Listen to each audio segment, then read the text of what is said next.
So one of the first things we need to do is switch over to business account.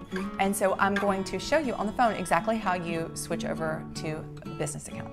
Switch to business profile, view your profile, and click on the gear icon in the upper right-hand corner. Then you're going to scroll down and you're going to switch. Here is where you're going to switch to your business account. So now you have a business account on Instagram. And you have access to analytics.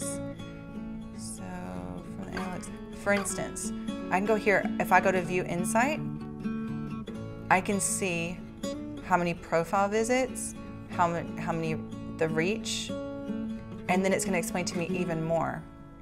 I got 11 new followers from this. 18% of the accounts that saw this post were not following me. I reached 35,221 people.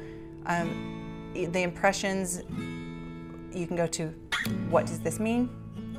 And Instagram is the Instagram business account is super user-friendly, and it's going to tell you everything, what the impressions mean, the total numbers of times that your post has been seen. It's really amazing. Also, if you come here, it's going to tell you how many followers. Cool, I've gained 32 followers in the last 7 days. The impressions in the last 7 days are 289,288. That's great. It makes me so happy. You guys, look at this. It tells me when my audience, look at the difference. My audience was really active on Monday, so I'm going to keep that in mind for next week. I also wanted to show you, this is very important to know who your target audience is. I'm speaking to mostly women from the age 25 to 34, and most of them live in Los Angeles, New York, or London.